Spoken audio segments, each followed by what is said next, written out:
prices went up a lot during COVID and they were expensive. And then interest rates went up and those were expensive. What do you think is going to happen to the Canadian housing market? I think they're waiting for the bottom to know that now is the time to lock in. So, where is the Canadian housing market headed? This is a question everybody wants an answer to, but unless someone invents a reliable crystal ball, we're never going to have a firm answer. But data, and when I say data, I don't mean what my kids call me all day every day. Data. No, I'm talking about data. Data can certainly paint a telling picture of what's to come, along with expert assumptions and risk analysis. And today, we are being joined by Shaun Cathcart, CREA's senior economist, and we're going to dive deep into the Canadian Real Estate Association's housing market forecast for 2025. There's a lot to get into, so let's get started. This is my very first episode of hosting Real Time, and I'm so stoked, and I'm very thankful that not only did they present me with my first guest that has the exact same name as me, but to ease me in, they wanted to make sure they scoured the internet, and the only person who was available that had the same spelling as me was Shaun Cathcart, senior economist for CREA. This works out so perfectly. It does. How does it feel to have a super common short name that has 3 different spellings? I know, Shaun, senior economist for CREA. Wow, this is a great way to start my tenure here, because you are the man that holds the key. You are the gatekeeper to this year's forecast. And I watched your presentation on the big stage in the Parliamentary Bureau office, wherever that was. It was pretty powerful. How did that feel? First of all, that's got to feel like a lot of pressure on your shoulders. You're the one coming out with the forecast. You're the one presenting it to the world. How did that feel doing that? Well, one thing that was tough about it was I tend to go on and on. I do presentations around the country all the time. And oftentimes I say 45 minutes is the perfect amount. I can go on that long, and otherwise I'm cutting out important stuff. And for this one, I only had 10 minutes. So that was difficult to figure out how to jam that much into that time without talking way too fast, which was also something I was told not to do.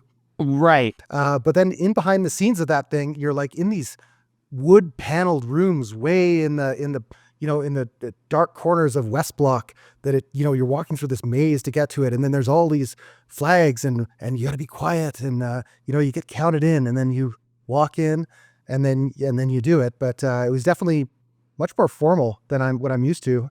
Well, you know what it is? It is kind of serious. It's very important. Canada is in what they call a housing crisis. We're going through major heavy changes all over the world right now, politically, economically. There's so many things that seem like are actually happening. And I watched you present this information. You did a great job.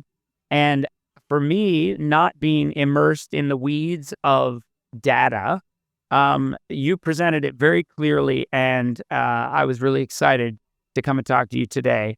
I did have some questions about the data. Tell me where this data comes from, who sources it, how do you pull from it, which data do you pull from to present this forecast? Sure. Well, the first one is the data that we're actually forecasting, which is data that we at CREA and real estate boards and associations across the country produce and put out into the world.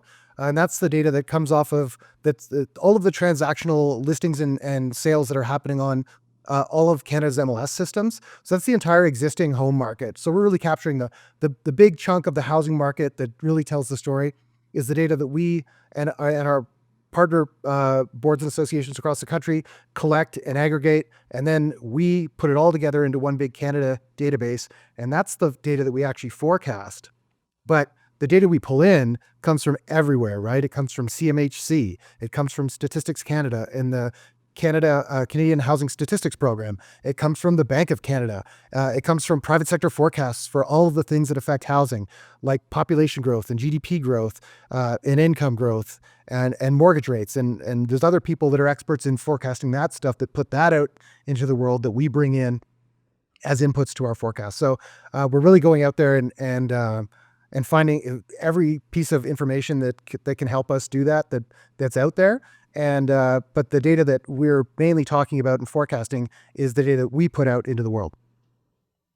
So when we talk about forecasting in the housing market, is it a forecast, or is it more of a state of the union, like state of the industry? This is where we're at, and this is where we can see ourselves going over the next year. Do you kind of focus on a year? Do you focus on quarters? How does that work? What's a forecast, and what's kind of this is where we're at? So best forecasting advice is the further you go out, the bigger your error term gets. And so we don't want to go out, 5 years from now when, who knows what's going to happen, as you mentioned, 1 or 2 weeks from now. So we typically, as is sort of a practice around forecasting world, forecast for the current year out to the end of that, and then the next one.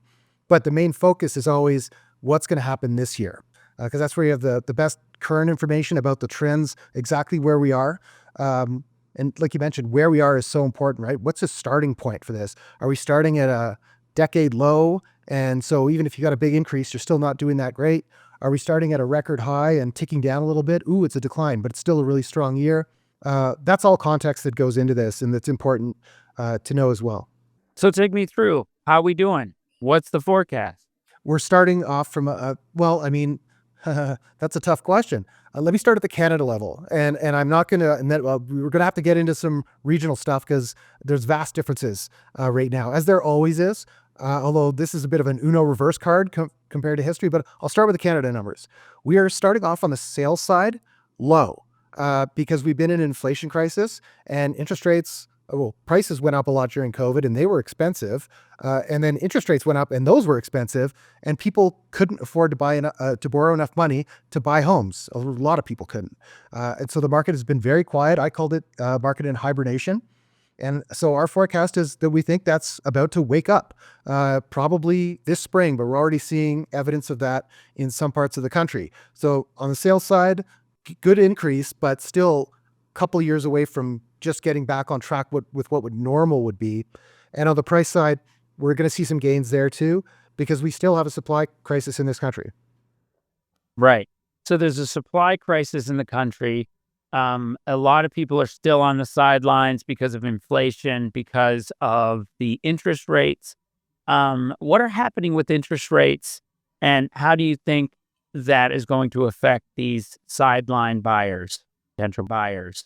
If you go back 6 months, everyone was making predictions about how the Bank of Canada when they would start. That was a big, everyone wanted to throw their hat in about like when the first one's going to be, even though that's more of a psychological thing.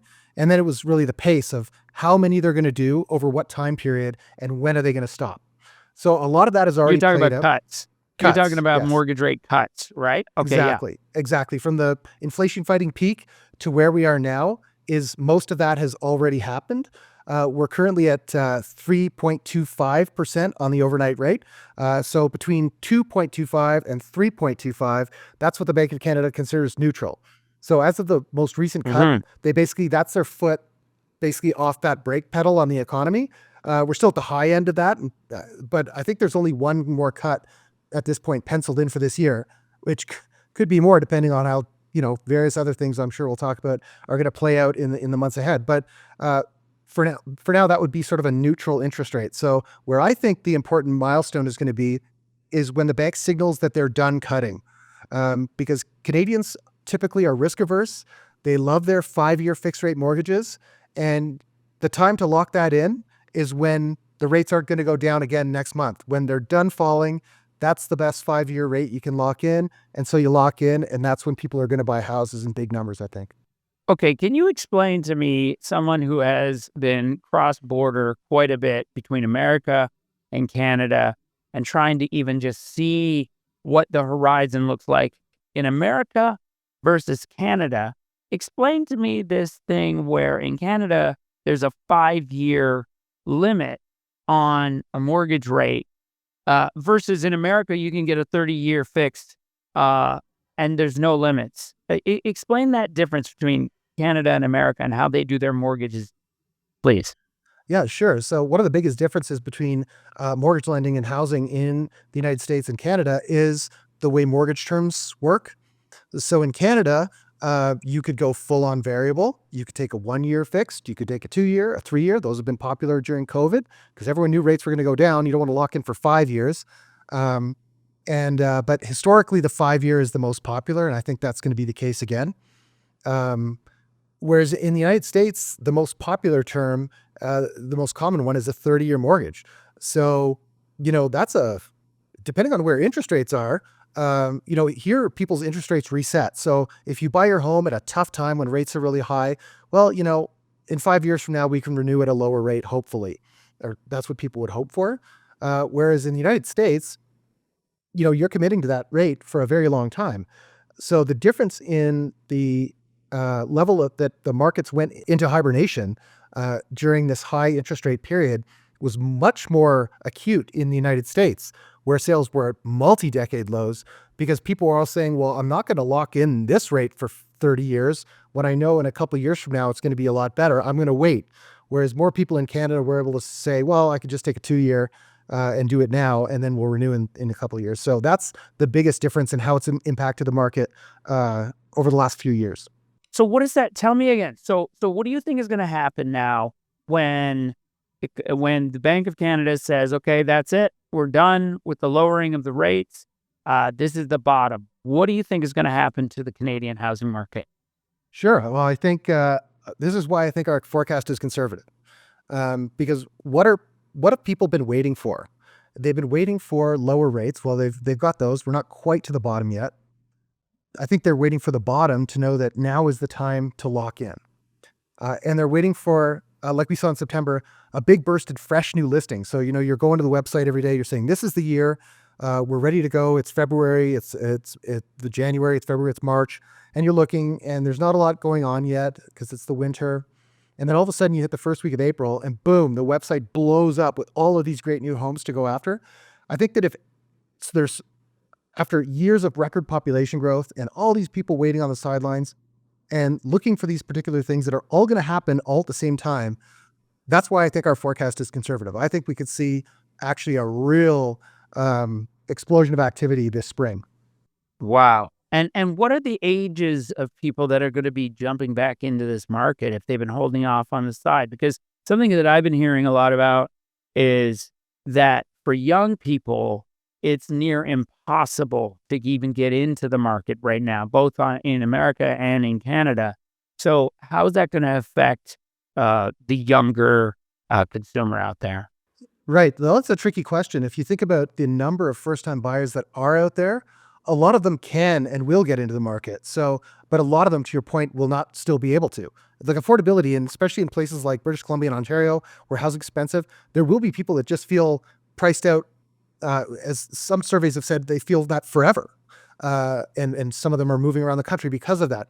But even if a fraction of that demand that's on the sidelines comes off all at once, that's still going to look like a really big increase, just not as big as it otherwise would have been if housing wasn't still pretty unaffordable. So I guess that's how I'd answer that. In terms of ages, I would guess early to mid 30s for first-time buyers who otherwise would have bought a few years ago and then rates went up. And so there's a bit of delay in that typical first-time home buyer purchase. And then also potentially people closer to my age in their mid 40s to 50s who may have wanted to be move-up buyers, but even taking on that extra, whatever it is, $200,000 in mortgage debt to get that extra bedroom would have tripled your mortgage payment in the last few years. There's those move-up buyers too, which is good because you need those guys to free up the starter home for the Yeah. first-time buyer to buy. So as long as we can get some movement happening there, lower rates lubricates the housing market always. Good. So, and that seems to be happening. Inflation is down, obviously. We're coming out of, it feels like we are coming out of that, tight COVID time. And so what are the risks then when we talk about, you can look at your crystal ball and you can say, this is probably where this is going. However, these are the potential risks that may completely flip it upside down, or, what are those risks? Well, the one I mentioned on the high side is that if the market just goes on a tear again, like it did during COVID because of all that pent up demand, that it's going to very quickly overwhelm already limited supply. And you'll have price growth that is really headline grabbing again, that offsets all of the affordability gains that lower interest rates offer. So that's the high side risk. It's just not a good situation. It's just that where the data would be higher. And then on the downside, obviously, the big one right now looming is a trade war with the United States that everyone's trying to put numbers on, but you can't put numbers on that. There's so many moving pieces to that one, right? If those tariffs come in the way that they've been suggested they might, but then there's the Canadian retaliation, and then there's what the Canadian dollar does, which offsets a bunch of the tariffs, and then there's what the central bank does, that they lower rates even more. Historically, sometimes you get into bad economic times in Canada, and the central bank lowers rates, and the housing market does really great despite everything else not doing so well. And then people are like, oh, housing's holding up the economy. But it just makes, like, to your point, if you're not fearful of losing your job, say in a recession, then if rates go down another 1.5%, 2%, that is what's going to allow a lot of those first-time buyers to get in. So there's a lot of moving parts there, but ultimately it's bad. Yeah. Risk-wise, especially that trade war. And something that's been really insightful to me as I've done research and immersed myself more into understanding the general real estate market, is how everything is connected. It's not just, I would like to save to buy a house. It's so inclusive of all these pieces, like you say, employment rates, the dollar, interest rates, the relationship with America, which, we've had such an interesting relationship with America for many, many years. But now, with the new administration and the outgoing potential change in Canada, it's people's heads must be spinning, and especially realtors trying to manage, how do I work with my clients to be able to get this person the dream that they've always wanted. So that's what's been incredibly insightful. And you talked a bit about Ontario and BC. Let's talk a little bit about the regions across Canada. I'd like to know, we talk about Canada generally, but is Canada just Canada and it's all the same across the board? Tell me a bit about that. Absolutely not. And I'll tell you what, there's a lot of people that get frustrated when we sometimes hit on those Canada numbers first as a headline number, which often doesn't represent any region very well. The average price in Canada right now is $700,000, but you know how many provinces are $700,000? None of them. Two of them are way above it, and the other ones are all below it. So you really do have to go region to region. I know that most people would say in the last sort of 10 or 15 years, well, we're not all Toronto and Vancouver. There's other things going on in Canada. But if you go back to 2015 and 16, the first two markets that really got way ahead of this supply crisis trend was, 7, 8 years ago, was Toronto and Vancouver. The oil price crashed. All of this migration that had all been going to Alberta, where you could make $200,000 driving a truck. Suddenly those jobs all evaporated, and all of that went out first immediately to the Lower Mainland and GTA. So those markets went first, but it was really part of a bigger trend. And so that's why I referred to that, there's a meme online of the hand flipping the Uno reverse card for something. Yeah. And so what you're seeing now in the housing market is the two coolest markets in a high interest rate environment are BC and Ontario, Right. that are the ones that are way below average for sales and prices not really doing anything for a very long time. But then you've got, if I wanted to name the ones that are pretty hot right now, it's everybody else. It's Alberta, it's Saskatchewan, it's Manitoba, it's Quebec, New Brunswick. Lately, majorly, for sure. Nova Scotia, a little bit less so because they've got Halifax in there, which is a bit more of an expensive market. So with the high interest rates, that holds them back a little bit. PI as well. And even Newfoundland and Labrador is just, you see prices just taking off. Shaun, what constitutes a hot market? When I think about a hot market, does that mean prices are going up, or does that mean prices are coming down and everybody's buying a house? All right. Well, I don't want to put our viewers to sleep here, but I am going to give you the technical answer. So what we do Yeah, we is, want some technical. this is some We technical. can have fun and juice in some tech. That's what you do best, is the data. All right. So we have a metric called the number of months of inventory. So it's taken from sort of the industrial world where, like, let's say you're building up your inventories in a factory or at a warehouse, and you say, like, at this rate that we're selling these things, if we don't manufacture anymore, how long until we run out of supply? So we're applying that same sort of thing to the housing market. It's all of the active listings that are out there on the market divided by the monthly pace of sales. If we didn't have any more listings, how long would it take for us to run out? It's a measure of how tight that market is, how strong demand is relative to supply. And so a hot market would be, you take the long-term average for that. So in Canada, that's 5 months of inventory. And you take a standard deviation below that, which in Canada is 3.6 months of inventory. And once you hit that standard deviation below, that is a seller's market. And that's where you start to get, it's the difference between one buyer and one seller negotiating that listing price down a bit, and more than one buyer showing up and then battling it out amongst each other to bid it up to see who's going to win that multiple offers. So that's when prices tend to really start to go up, is when you have that imbalance of buyers and sellers. Right, right. And so if we were to go regionally now, let's start in the East. How would you define the East? The Maritimes, Newfoundland, sometimes included in the Maritimes. If you watch the weather report, sometimes they're not. They're just Newfoundland and Labrador sitting out there all by themselves. And then you've got the Atlantic provinces. But let's put them all together. How would you classify them as a buyer or seller's market, or is it even like micro specific as to what regions within the Atlantic provinces are buyer and seller's market? Take me through the Atlantic provinces. Sure. Well, they all behave a little bit differently and a little bit the same. Quebec, New Brunswick, and Nova Scotia act as sort of this one group where their trends are always very similar over time.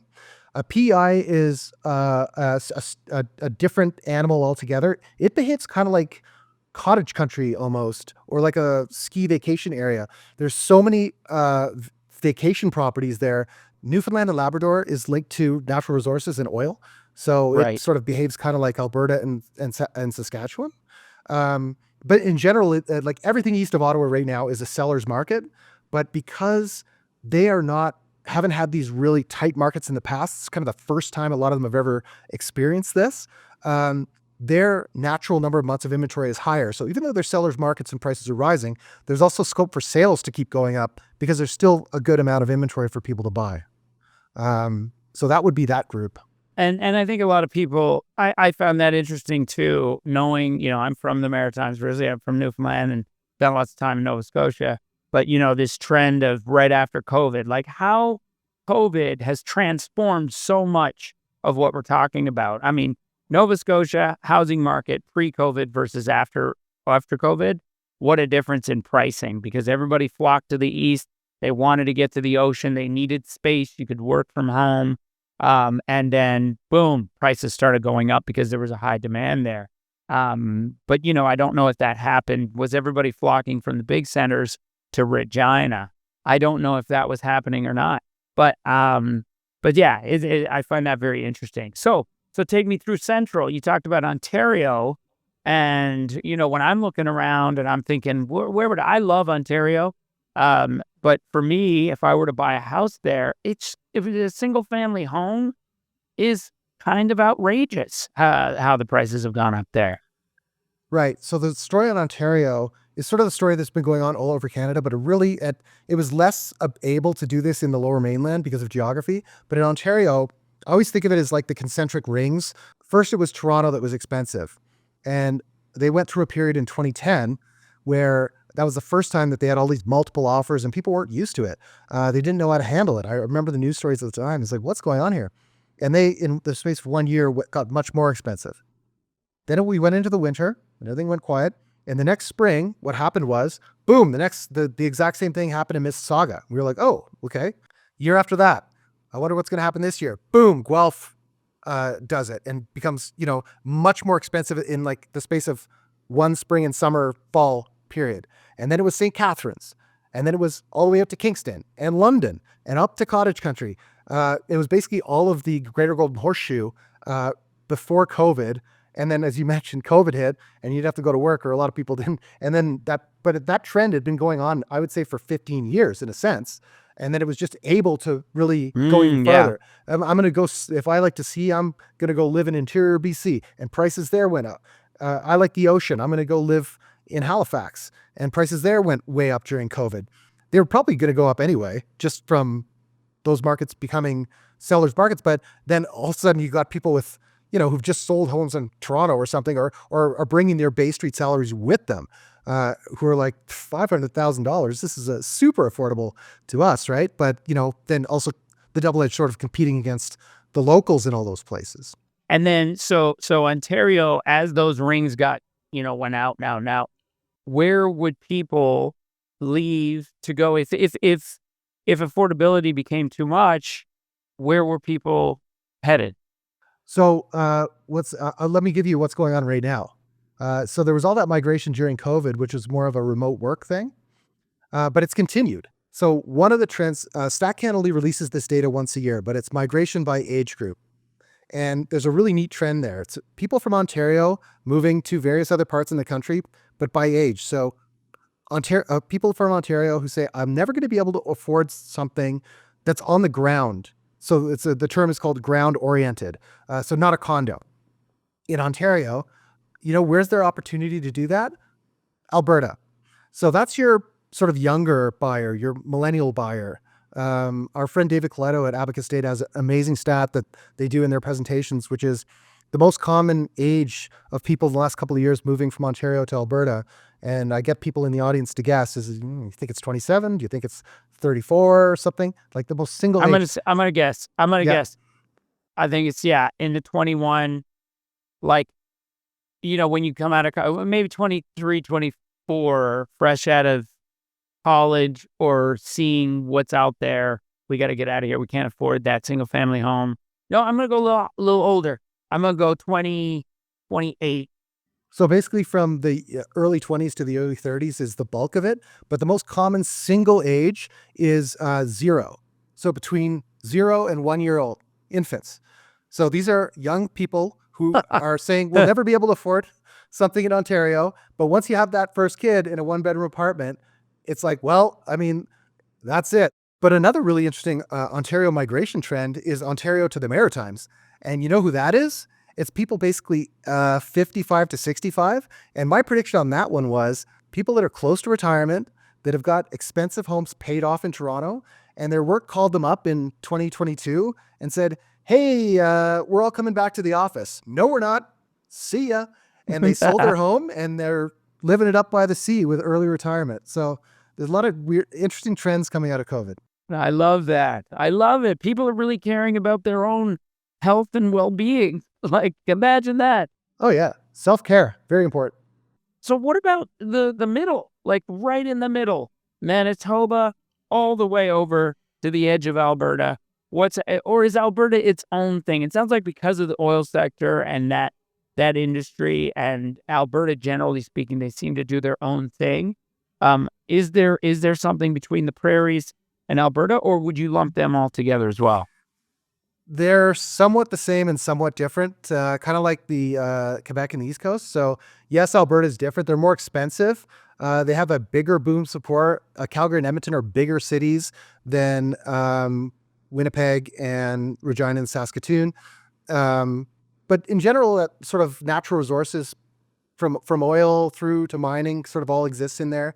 They've all had sort of fairly boom times in the past, unlike the East Coast, which lowers their natural average months of inventory. So for them to be a full standard deviation below that, which they are, so they're sellers markets now too, you're going to get price growth, but inventory is more constrained. So there's less scope for sales to go up when you're already setting sales records today. And Alberta was before interest rates even started to go down. So what's going to happen there when all this additional demand comes into the market? It's going to mostly, I think, play out on the price side. It's going to play out as more buyers showing up for that listing, as opposed to, unless they have a whole bunch of people list homes this year. But, the trend has not been in that direction the last little while. Right. And then let's talk about BC, because BC is such a unique, interesting place. When there's the province and then there's Vancouver. And when I'm looking at houses and I see any pricing that pops up in Vancouver, I'm just like, what? A Yeah. single family home. Uh, I can see why, you think about Ontario and Vancouver or British Columbia being these outliers. Why are prices so high in Vancouver and in British Columbia? Sure. Well, prices are high in British Columbia because of Vancouver and the Lower Mainland and Victoria, which are where the main cities are that are expensive. And I mean, you've been out there; it's gorgeous, It's amazing. and it's also very geographically constrained. Yeah. So they didn't have the ability. So they like when Toronto was doing those concentric rings for a decade, Vancouver did it for a couple of years up the Fraser River Valley to Chilliwack and ran out of any more rings to go. And then so from there, prices just keep going up. But Vancouver's always been expensive. And actually, so in a sense, BC behaved very similar to Ontario with a very high interest rates, is that they're very cooled down. You'd almost think because they're the most expensive province that they would have cooled the most. But to your point about Vancouver, it's unique in that it's so expensive. It's not like first-time buyers are like, oh, I can't qualify for a $4 million mortgage. No, it's wealth that's changing hands for ground-related stuff out in Vancouver. And actually, another interesting tidbit about that I've been thinking about a lot lately, when we think about the Toronto condo story versus condos everywhere else, is there's some Canadian Housing Statistics Program data that came out that was comparing the average size of condos across the country, and the median condo in the last 10 years in Vancouver is 200 square feet bigger than the median condo in Toronto. And I was thinking, that's because Vancouver's been so expensive for so long. That culture shift that you have all kinds of other places in the world where people are like, yeah, we live in apartments. Happened in Vancouver long ago, but I don't think it's really happened elsewhere in Canada just yet, which is why, end users show up to buy condos in Vancouver and they tell the developer, yeah, I want 750 square feet or more. Whereas in Toronto, a lot of it's been investors showing up and being like, yeah, man, I'm paying by the square foot here. So, make it small. So I think that's maybe that doesn't affect prices as much, but they would be more expensive condos if they're in Vancouver and they're, 30% bigger. Right. Right. I hear about trends in condo markets, but I don't know enough about it. These trends would take away from the fact that, yeah, there's not availability, not space to raise a family in these small condos. Are single family homes the thing that we need more of? And is that the source of the crisis? Let's talk about this crisis, because I keep hearing crisis as well. But first, just touch on the condo market, and then I kind of want to work into talking about this idea of what is a housing crisis.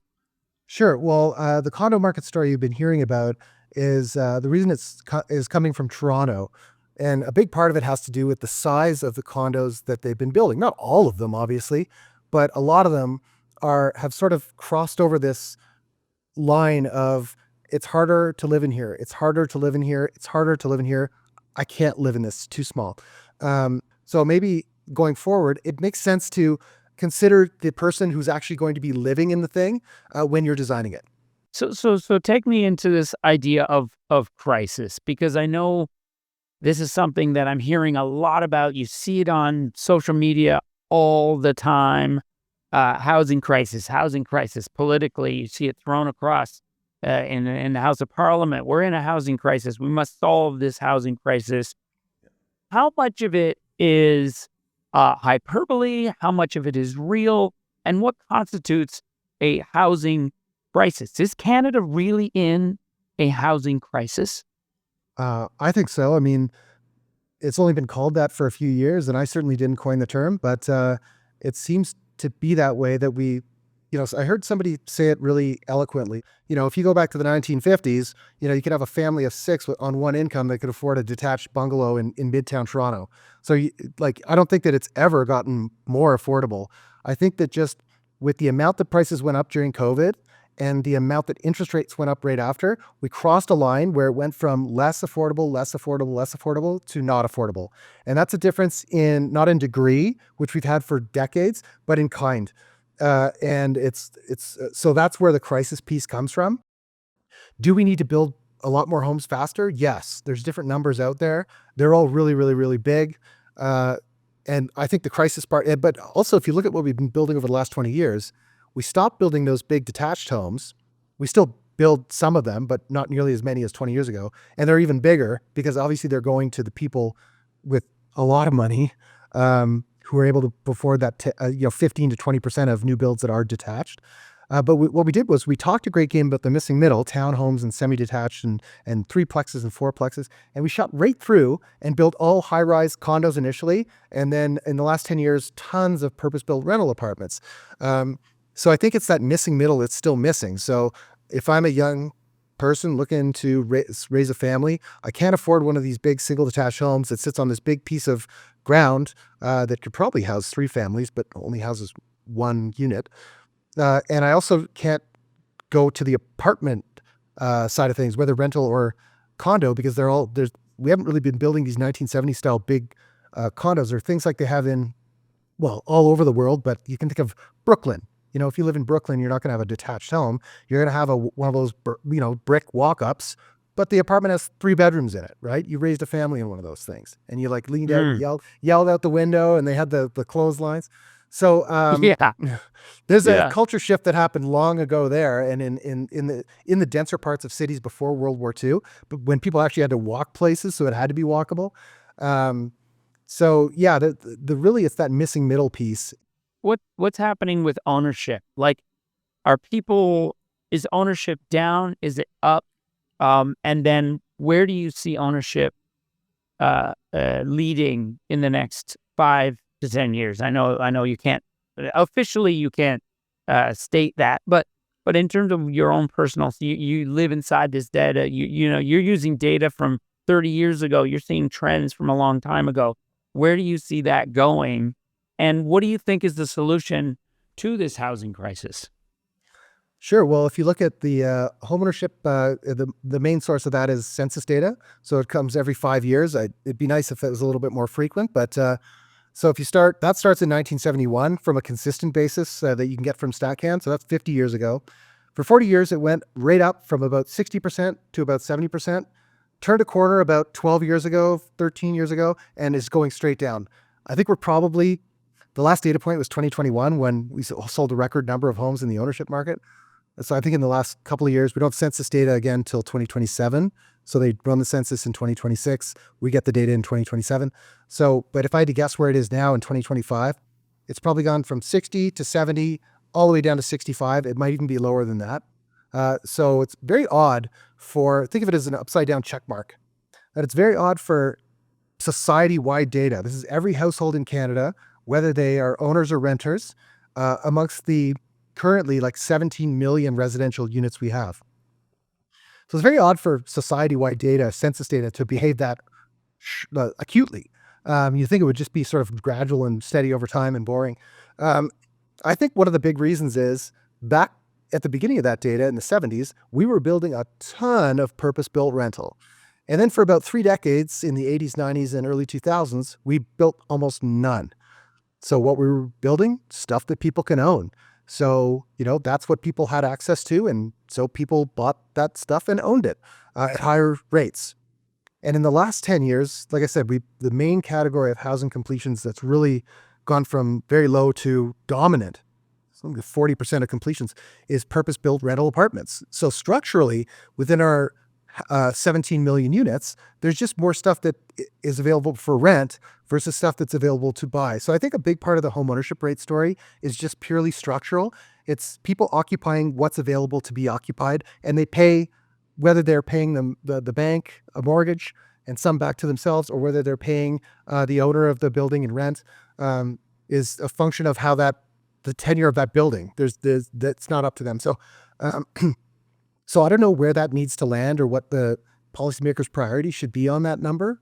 It seemed to me that, a 70% homeownership rate is one where, that's a really big sort of middle class owning homes which does tend to be sort of that forced savings plan and really build a lot of middle class wealth for a lot of people historically. When we talk about crisis, where does the crisis lie? It sounds like it's inventory, availability to purchase these units. But you said, within the condo market, they may be on a lower price point, but they're also on a lower square footage point. So if I'm a young single family, 2 kids or a kid on the way, I'm not going to get that. I don't want that. I don't want to put the money into that. So we're going to rent for a little while. Where do we rent? I don't know where to rent. Where do I want to live?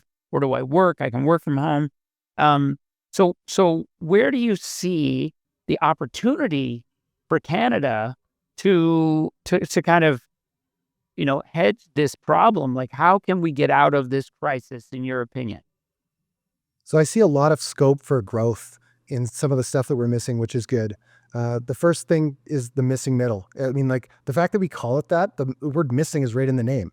So there's a lot of scope to do the thing that we all agreed for the last decade and more we should be doing and haven't done at all, which is larger apartments. So like a 3-bedroom type apartment, whether that's in the rental market or in the ownership market. But I mean, like just generally missing middle. So that could be a lot of things.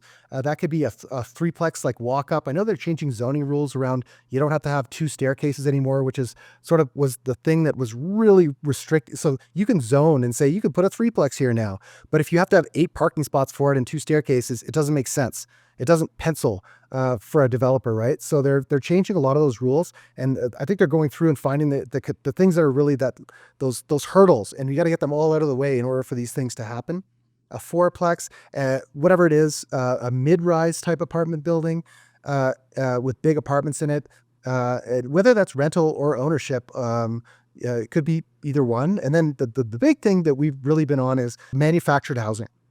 So you look at the numbers from CMHC or the Parliamentary Budget Officer, but how many, the low one is 1.5 million. So the low one is double what we're currently constructing.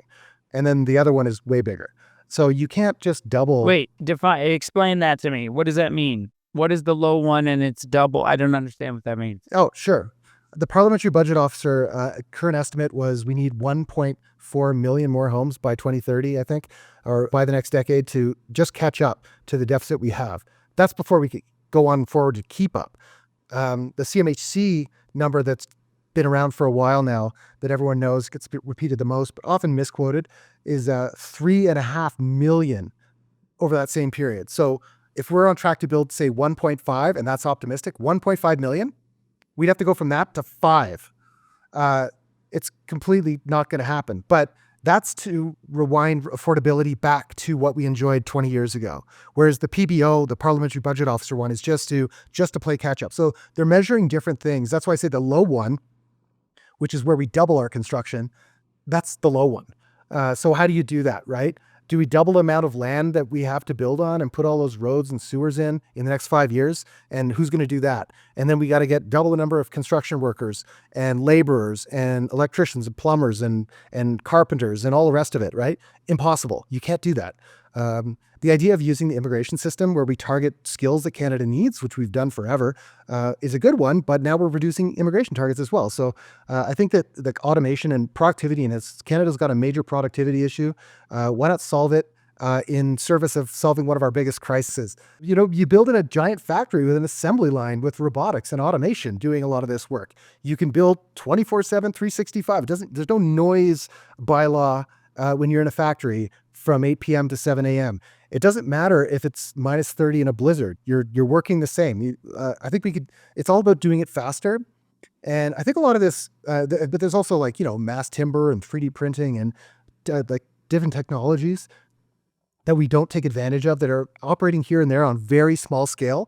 I think 2 to 3% of construction right now is these things, when it should be like half, but not as a zero-sum game taking away from the traditional stick-built detached home. Those guys can build that over there. Over here, we can have people doing a big concrete building.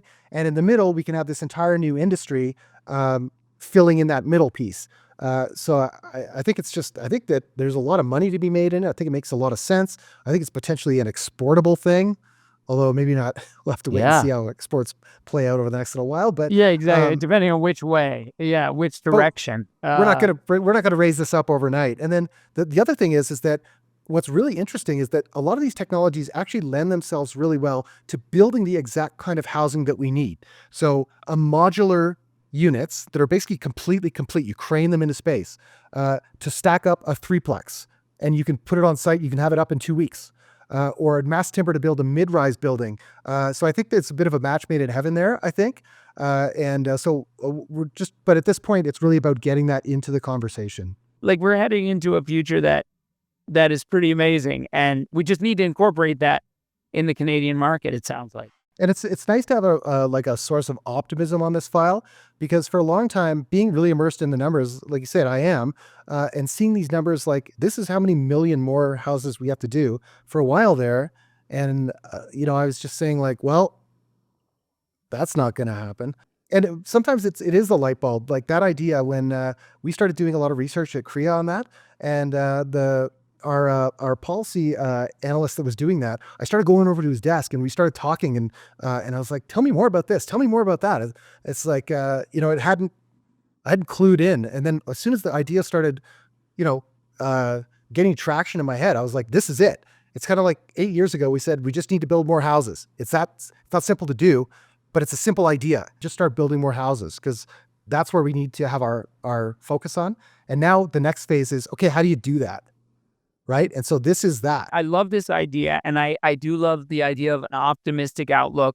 Um, you know, there have been some kind of dark times that we're coming out of. I think collectively we're traumatized by a lot of this stuff, but I do see that even realtors watching this right now, we're looking at something that could have a real good uptick in the economy and in the housing market.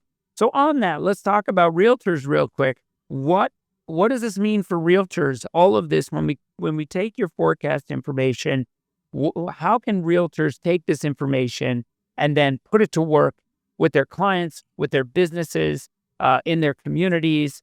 Talk to me a bit about that. How can realtors take this information and unleash it? Sure. Well, I mean, provided, cooler heads prevail and we're not thrown into a massive recession that changes all of this, our forecast for things to wake up this year means that members all across Canada should be busier in 2025 than they were in the last few years.